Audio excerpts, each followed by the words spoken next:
Yes sir. तो first of all thank you to फक्त पुरुषों माटे की टीम को कि मीडिया प्रीमियर में हमको बुलाया गया। वैसे तो प्रीमियर का मतलब सब लोग ऐसा ही समझते हैं कि रिव्यूज़ अच्छे ही होते हैं, ऐसा होता है, लेकिन नहीं, ऐसा रेयरली कोई देखता है। लेकिन कल जब प्रीमियर में हम गए, फ़िल्म देखी, तो वैसे तो मैं चाहता था कि इंटरवल रिव्यू करूँ, लेकिन आज ऑफ़िशियली जब रिलीज़ है तो मैंने कुछ भी बोला नहीं, और अच्छा हुआ मैंने कुछ बोला नहीं फ़िल्म के रिलेटेड कल, क्योंकि सरप्राइज़ेज़ तो नहीं, बट अच्छे ट्विस्ट एंड टर्न्स के साथ फ़िल्म ओवरऑल अच्छी है। तो हम बात करेंगे आज फ़क्त पुरुषों माटे की, जो कि 2021 या फिर 2022 में आई हुई गुजराती मूवी फ़क्त महिलाओं माटे का क्रॉसओवर हम कह सकते हैं कि महिला थी अब पुरुष है। और दोनों में कॉमन फैक्टर, जब इसका टीज़र या फिर अनाउंसमेंट हुई थी कि इसकी कहावत भले अलग है लेकिन इसके कवि जो है वो सेम ही है। तो मतलब इस तरह से हम देख सकते हैं कि यश और अमिताभ बच्चन, जो कि पहली फ़िल्म में भी थे और इसमें सेकंड में भी है, तो इस तरह से ये दोनों कवि सेम है, कुछ नई कास्ट आई है। तो वो फ़िल्म एक्चुअली मैंने फर्स्ट डे फर्स्ट शो देखी थी लकीली, और बहुत अच्छी फ़िल्म थी। स्पेशली एक्साइटेड इसलिए थे क्योंकि अमिताभ बच्चन का कैमियो था, और इस फ़िल्म के लिए यश ने एक इंटरव्यू में बोला भी था कि इसमें फुली फ्लेजेड अमिताभ बच्चन का रोल होगा। तो वो कितना सच है और फ़िल्म ओवरऑल कैसी है, तो उसकी हम बात करें तो फ़क्त पुरुषों माटे ओवरऑल हम बात करें तो अच्छी एंटरटेनिंग फ़िल्म है, आपको बोर कहीं भी नहीं करेगी। और सेकंड हाफ जो है वो इमोशनल तो है, लेकिन जिस तरह से सेकंड हाफ में वर्ल्ड वॉर 3 का आरंभ होता है, वो क्यों, मैं वो आप देखेंगे तब आपको पता चलेगा कि वर्ल्ड वॉर 3 जब शुरू होता है तो क्या-क्या नए-नए वो लोग ट्रिक्स निकालते हैं। तो इमोशंस अगर हम देखें तो लास्ट के 30-20 मिनट्स में ही है, लेकिन जिस तरह से हॉरर जोड़ा है, या फिर वो जो होता है कि अगर हॉरर हुआ है तो तांत्रिक के पास तो जाना पड़ेगा, उसका एक सीन था ट्रेलर में, तो तांत्रिक के पास गए, फिर अलग-अलग जिस तरह से दिखाए गए हैं सीन्स की कैसे how to fight Gujarati grandfather ghost, ऐसा करके भी एक सीन है। तो उस तरह से जिस तरह से होता है सब, उसमें भी दर्शन जरीवाला के जो रिएक्शंस है, तो उसके ऊपर पूरा सेकंड हाफ जैसे ही थोड़ा इमोशनल टच डाउन होना शुरू होता है तो कॉमिक सीन्स तैयार ही थे। तो ये एक बहुत बड़ा पॉजिटिव पॉइंट था। तो हम स्टोरी की अगर बात करें तो जो दर्शन जरीवाला का कैरेक्टर, आई थिंक पुरुषोत्तम त्रिवेदी नाम है, वो स्वर्ग में है अभी, ऐसा मल्हार का जो कैरेक्टर है कि उनका भी ऐसा कहना है कि इनके यहाँ के सारे लोग स्वर्ग में ही जाते हैं, कोई नर्क जाता ही नहीं है। तो वो स्वर्ग में है और उनको वापस जन्म लेना है त्रिवेदी खानदान का कुलदीपक बनके। उसमें अमिताभ बच्चन की एंट्री होगी होती है, लेकिन उसमें एक ट्विस्ट है जो कि उसकी वजह से कुछ और प्रॉब्लम्स आती है दर्शन जरीवाला को, लेकिन उसका सॉल्यूशन देते हैं अमिताभ बच्चन की श्राद्ध के 16 दिनों में आप नीचे जाइए और इनकी शादी तुड़वा दीजिए, फिर देखते हैं कि आपको आप उसमें सफल होते हैं या फिर आपको वापस तो आना ही होगा। तो वो नीचे जाते हैं, यश सोनी को अपने वश में तो नहीं, लेकिन अब उनको दिखते हैं और वो उनको बोलते हैं कि इससे शादी मत कर, ये तो ऐसी है, उससे अच्छा अरेंज मैरिज कर। और अरेंज मैरिज करके सीधा बेटा निकाल, मतलब जान निकाल, ऐसा करके एक कॉमिक सीन है। तो वो उसमें आगे क्या होता है कि क्या वो ब्रिजेश जो यश का कैरेक्टर है वो इससे राधिका से शादी करेगा या फिर अरेंज मैरिज में जाएगा, इसके लिए आप फिल्म देखिए। उसमें कहीं कहीं पे यश भी बोलता है कि नहीं, अब तो मैं शादी करूंगा तो राधिका से ही, लेकिन उसमें भी कुछ ट्विस्ट एंड टर्न्स है। तो ओवरऑल आपको जो मेन स्टोरी का फोकस है, अगर हम वो बोले, तो कहीं कहीं पे आउटडेटेड लग सकता है, मेरे को ऐसा लगा, क्योंकि ये चीजें कॉमेडी फिल्म है तो भी ये चीजें हमने देखी है या फिर ये पहले भी हो चुकी है, लेकिन कॉमेडी फिल्म का एक और फायदा है कि वो स्टोरी या फिर वो जो सब्जेक्ट जो है वो कितना भी आउटडेटेड हो, फनी वे में आप कैसे प्रेजेंट करते हैं वो मैटर करता है, और वो इसमें ये लोग पास हुए हैं फुल्ली। जो दोनों डायरेक्टर्स है, जय बोडास और पार्थ त्रिवेदी, इन दोनों के कैमियोज भी है फिल्म में, तो वो देखने में भी मजा आता है क्योंकि उनको अलग अलग अच्छे अच्छे डायलॉग्स दिए गए, एक तो सॉन्ग में ही है।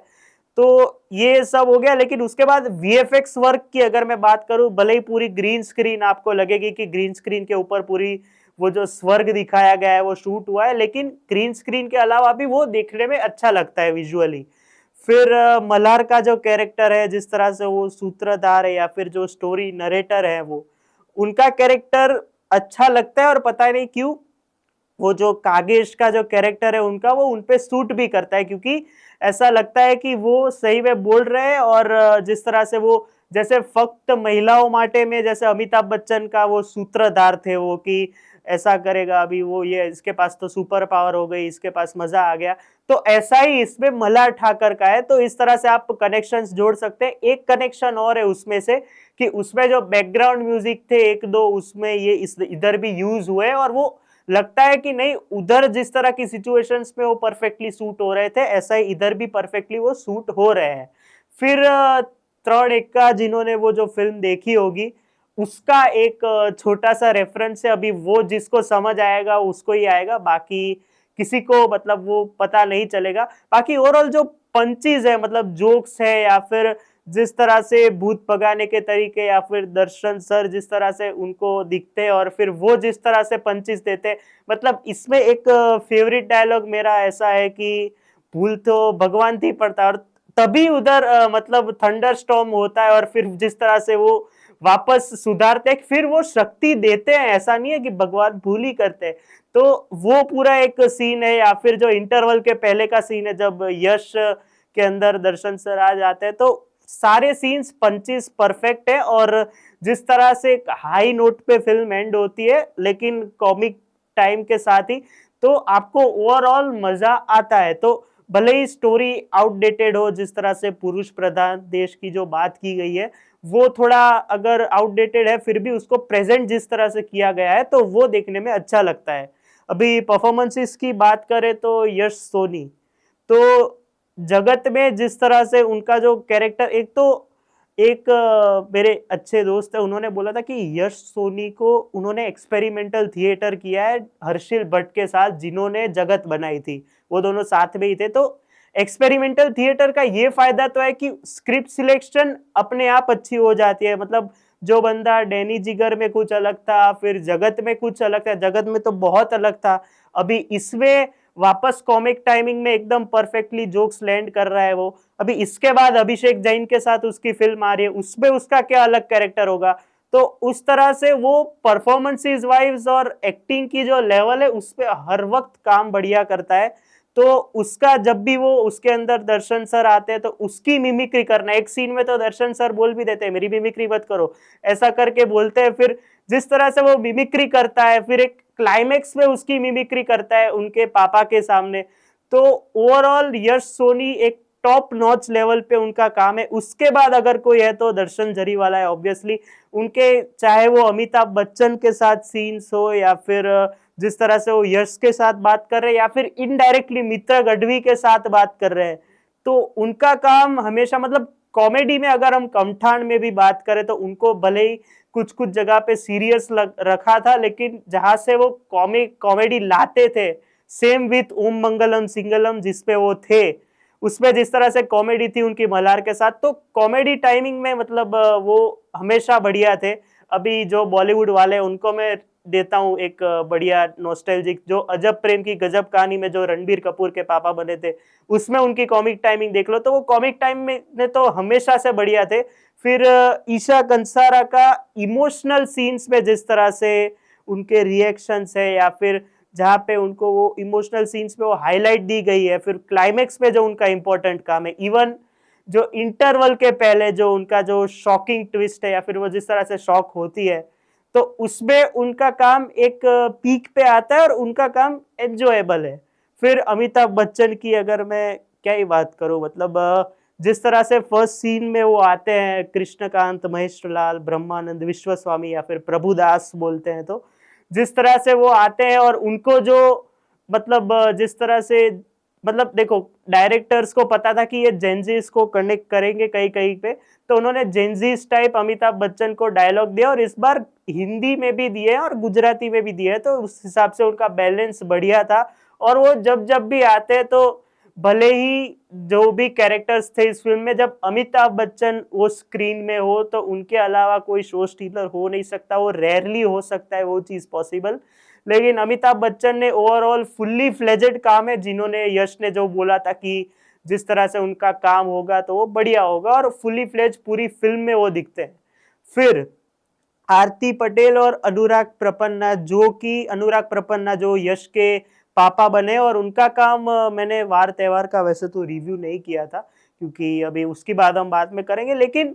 उनका काम इम्पोर्टेंट है, और उनको जो कॉमिक लाइंस दी गई है, या फिर वो मित्र गढ़वी के साथ हो, या फिर सीरियस होना उनकी वाइफ के साथ, या फिर आरती मैम के साथ, तो वो वहां पे बहुत बढ़िया एक्टिंग करते हैं। और उनके जो लास्ट सीन में वो जिस तरह से उनके एक्सप्रेशन है, उनके रिएक्शंस है, और जब उनको एक बंदे से थप्पड़ पड़ता है और फिर वो जिस तरह से देखते हैं,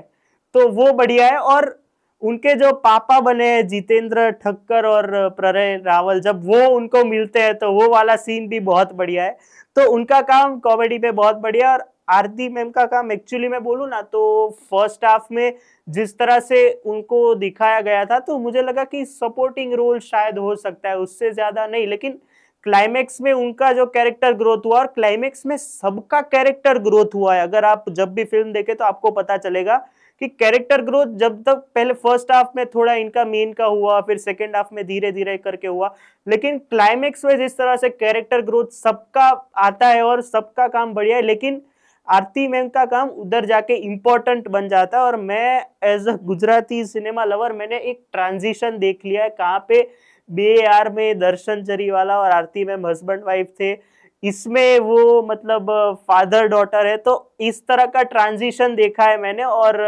उनका काम मित्र गढ़वी के साथ एकदम बढ़िया है। और जिस तरह से उनकी दोनों की केमिस्ट्री है, तो वो जब एक जगह पे शर्त लगाते हैं और वो जब मित्र जीतता है, लाओ 1200, वो वाले सीन पे जिस तरह से वो क्लिक करता है ना मित्र गढ़वी, तो उसको पता है कि वो सीन जब जिसको याद रहेगा, उसको पता है कि वो सीन बहुत बढ़िया है। और मित्र गढ़वी ने जिस तरह से खुद को अंडर प्ले तो नहीं, बट जिस तरह से अपने एक भाई के नीचे जो काम किया है, और जिस तरह से उनकी जहां जहां पे जरूरत रही है कि मैं तेरे दादा को नहीं दिख रहा हूँ, मेरे पापा को मैं कभी नहीं दिखा, तो उस तरह से वो अपना दुख दिखाते दिखाते भी कॉमेडी करते हैं। और जिस तरह के उनके वन लाइनर्स है, तो बहुत बढ़िया काम है उनका। तो आरती मैम का काम जो इम्पोर्टेंट है क्लाइमेक्स में, तो जिस तरह से ये फिल्म बहुत बढ़िया रही है, तो उस हिसाब से अब ऐसा लगता है कि इसके फ्रेंचाइजी शुरू हो सकती है, और आई होप हो, क्योंकि जिस तरह से ये फिल्म ने ग्रोथ की है ओवरऑल, मतलब जिस तरह की ये फिल्म रही है अब तक दोनों, तो आई होप कि फ्रेंचाइजी शुरू हो। बाकी फिल्म आपको बहुत पसंद आएगी, इमोशंस के साथ एक अच्छा मैसेज भी है क्लाइमेक्स में,